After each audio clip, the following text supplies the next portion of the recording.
Hello everyone, स्वागत है आप सभी का क्वेस्ट पिक्स में। तो बच्चों, कभी कभी एग्जाम में अपनी कैलकुलेशन को शॉर्ट करने के लिए, टाइम बचाने के लिए कुछ रिजल्ट होते हैं जिनको कि आपको डायरेक्टली याद कर रखना होता है। जैसे कि ये क्वेश्चन देखिए, यहाँ पे क्या दिया हुआ है, फाइंड द वैल्यू ऑफ के in the equation x cube minus 6x square plus के एक्स प्लस 64 इक्वल टू 0। यहाँ पे एक अननोन डाल दिया गया है के, ठीक है, और क्यूबिक इक्वेशन है। If it is known that the roots of the equation are in geometric progression, ये इंपॉर्टेंट कंडीशन है भाई। देखो, रूट्स अगर जीपी में, तो देखो तरीका क्या है।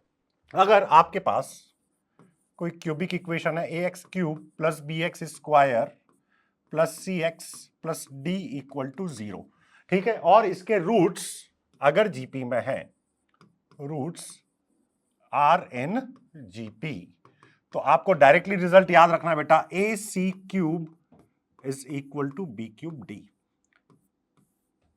ये रिलेशन होता है यहां पे कोएफिशिएंट्स के बीच में, ठीक है। तो आते हैं हमारे क्वेश्चन पे। देखो भाई, क्वेश्चन में क्या गिवन है, ये हमको कुछ क्यूबिक इक्वेशन गिवन है। तो सबसे पहले आप यहां पे directly A C cube is equal to B cube D वाला फॉर्मूला अप्लाई करो। तो ए कितना है, देखो भाई 1, यानी एक्स क्यूब का कोएफिशिएंट।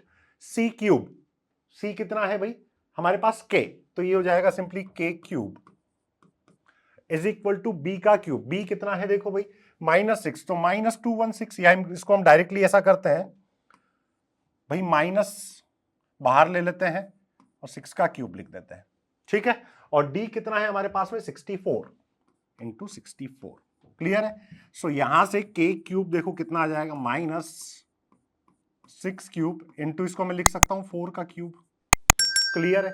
तो के की वैल्यू देखो सिंपली क्या आ जाएगी हमारे पास, -6 इंटू 4 यानी कि -24। That's it. तो ऑप्शन डी हमारा क्या होगा बेटा, करेक्ट आंसर होगा। तो ये पर्टिकुलर रिजल्ट आपके लिए बहुत इंपॉर्टेंट है, ये आपको डायरेक्टली याद रखना है, ठीक है। तो चलिए, ऐसे ही और इंफॉर्मेटिव कंटेंट के लिए जरूर सब्सक्राइब करें क्वेस्ट पिक्स के जेई चैनल को।